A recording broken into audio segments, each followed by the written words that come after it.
everyone. This is Community Steeple Conversations hosted by me. My name is Lawrence A. Robinson. So I was minding my own business when I received a call from one of my brothers who still lives in Tampa. He told me about a book that had been written about blacks in Tampa and that my picture appeared in it. The book's title is Images of America, African Americans of Tampa. So now I'm wondering, what have I done to be put in somebody's book? As it turns out, the book by author Ersula Knox Odom is an image book that chronicles African Americans in Tampa and Hillsborough County. And my parents and grandparents were prominent citizens of that time. I just happened to be available when they needed a cute baby picture. Okay, seriously, a week after that call, on Christmas Day, my family met at my brother's house who lives in Lakeland. By the way, I have 4 brothers and 1 sister. We all grew up in Tampa. As I was saying, we met at my brother's house in Lakeland, as we have done for almost 30 years. And guess what? The author of the book, Ersula Knox Odom, was there, and I got to meet her. We enjoyed the holiday in Lakeland and scheduled a phone conversation to talk about the book, Images of America, African Americans of Tampa. And here she is. Hello, Ms. Odom. How are you? I am fine. How are you? I am good. Okay, a book about African Americans of Tampa. Are you originally from Tampa or even Florida? No, I am not originally from Tampa. I'm from the backwoods of Georgia, and I came down to Florida to go to school. In fact, I attended Eckerd College. Eckerd College in Tampa, okay. Yes. Well, actually, Eckerd College is in St. Petersburg. Is in where? St. Petersburg, Florida. St. Petersburg, okay. Okay, yeah, the reason I asked you from Tampa, because when I first saw your name, Odom, my 4th grade teacher, Ms Odom, one of my favorite teachers. As a matter of fact, I had a crush on her in the 4th grade. I didn't know if you were related or not, but okay. No, I'm not related, and in fact, they are a separate family, to my knowledge, and they are a family of singers and very well known in the Tampa Bay area, but that's not the same family. Really? Singers? Okay. Okay, I read through the book, and when I first got it, man, I tell you, I learned so much about Tampa that I didn't know, and I should have known, because I've been out of Tampa since I graduated college, 1971, 72. What kind of responses have you received from the readers of the book? I've gotten an overwhelmingly wonderful response. In fact, I had to step back and consider, why are people responding to it the way that they are? And I came up with the conclusion that if someone were to put in front of me a picture of my mother's best friend or my grandmother's best friend from when I was a child, I would be overwhelmingly happy about that. And what the example that I give to some people is that grandmother's best friend was Baby Jane. And all I can see in my mind's eye is a shadow. I have no recollection of what she really looked like. So if somebody could put a picture of Baby Jane in front of me, I would hold on to it with dear life. Wow. And I think that's what some people are doing. Yeah. I found out things about my family that I didn't even know. I didn't know that my parents were actually advocates for justice and pretty heavy into it. You know, sitting in front of the store, I remember as a child sitting in the front of my dad's store, people would come by and he would talk to them and doing all kind of things like that. And I actually started talking to my older siblings about what was going on. And that's the kind of thing that I got out of this book. There's so much. Go ahead. Well, I was going to say, and even in the introduction, that is exactly what I say that I hope will happen. It's an introduction to a lot of different things in Tampa where I really want people to ask, well, what's the rest of the story? Or say that I didn't know that, so let's find out more about that. And that's what I'm finding is happening, and that just brings joy to my heart. Mm-hmm. Yeah, I know sitting in front of the store, people come by, and my dad will talk to them, and he'll say, do this or don't do that, and send someone to do this and all kind of stuff. And talking about the longshoremen down in Tampa. And even things that's going on now, like the Florida Sentinel newspaper. When I was a kid, 10, 11 years old, I used to sell that paper. And it is still in operation right now, 50 years later, 60 years later. So I said, wow. And to that end, actually, just this past, within the last 7 days, they had a renaming of a road to the C. Blythe Andrews Road. Wow, C. Blythe Andrews. So the legacy continues. Yeah. The legacy continues.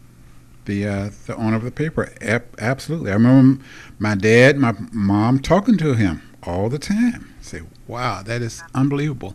Insurance companies, black-owned insurance companies.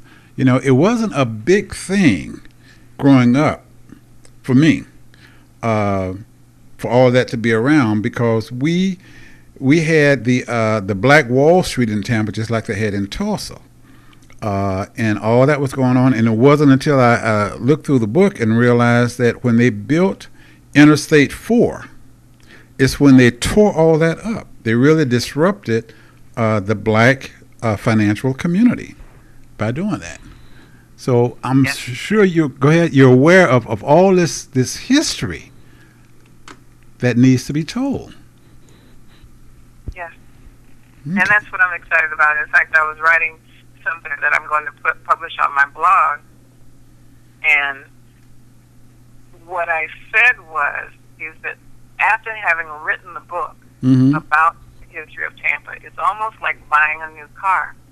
Now I see legends everywhere. Mm-hmm. Yeah. It's like, oh my goodness, this person did that and this person did this. And I'm delighting in it because I get to be a part of current events, which is the future history. Mm-hmm. And making those connections to the things that I discovered from days gone by. It's fun. I'm enjoying every minute of it. Absolutely.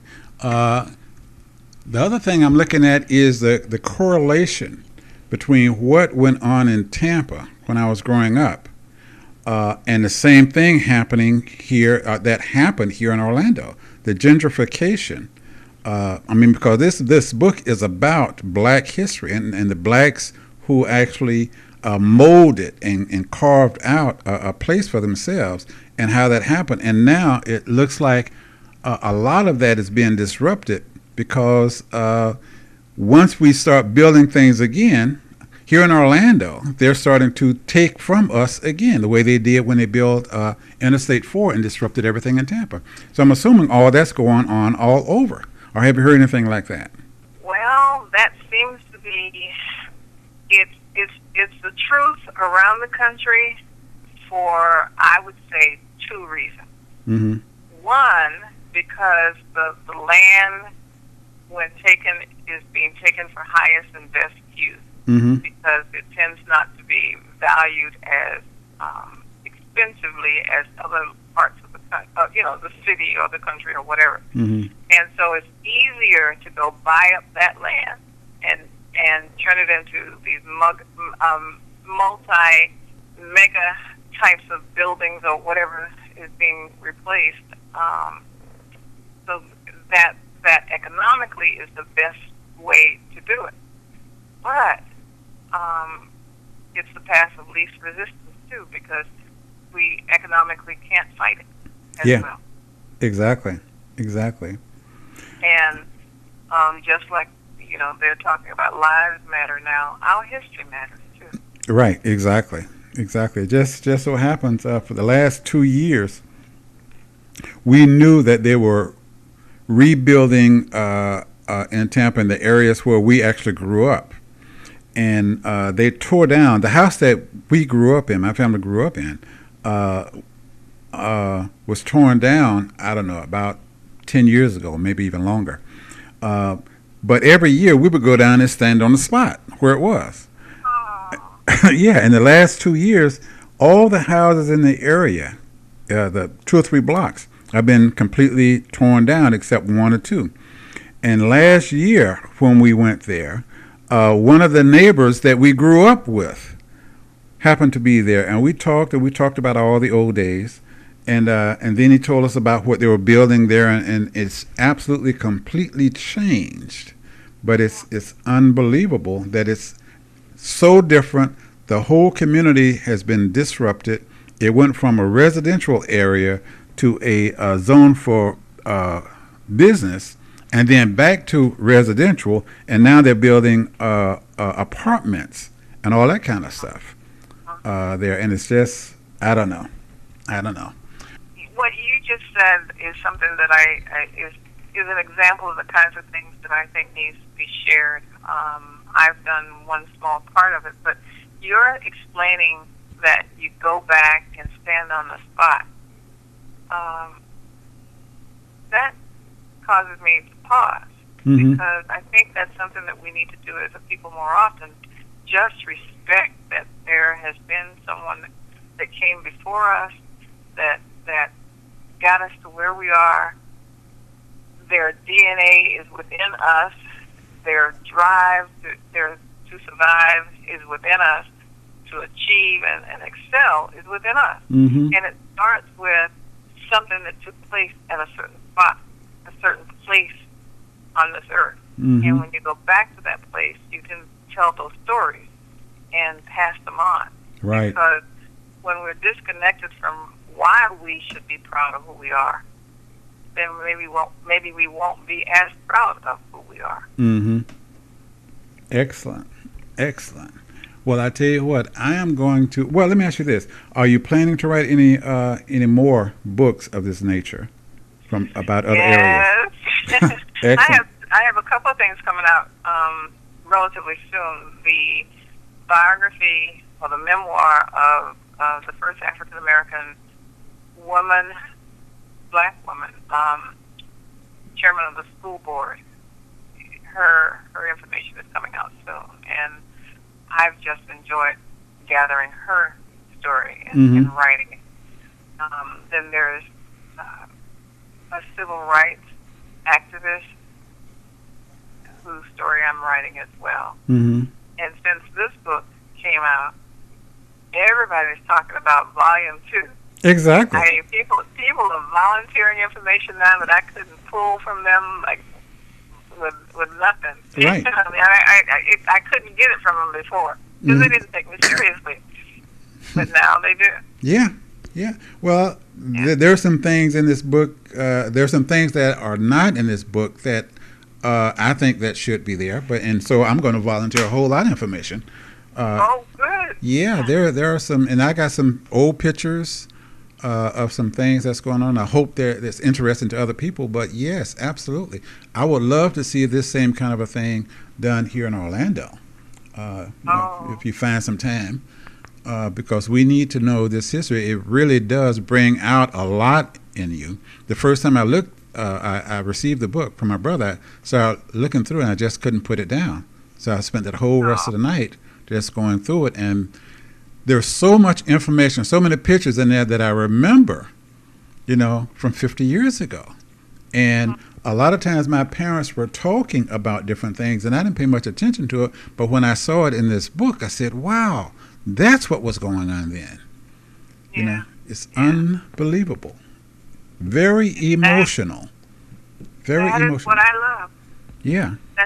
That's what you're telling me what I need to hear to continue to do what I love to do.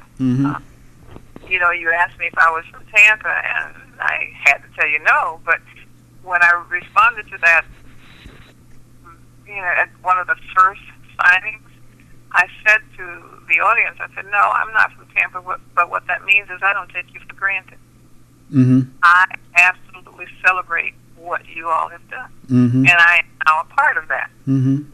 But even more so, it made me realize that the very first memory that I have of anything was crawling under my grandmother's bed, an iron bed, and pulling out a Tampa cigar box. Really? Full of old photographs, letters, and stamps, and a lock of her sister's hair, and then a round crate that was a citrus crate, Mm-hmm. an orange crate. Sure. Those are the things that are my first memories. Mm-hmm.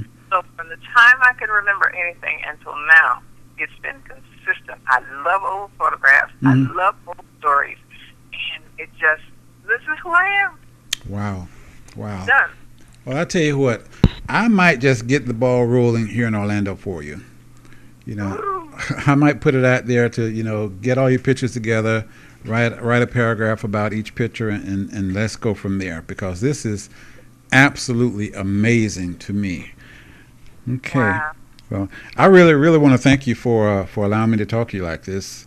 The book Thank is African Americans of Tampa by Ms Ersula Knox Odom. Thank you very much. Thank you. Okay. Good night.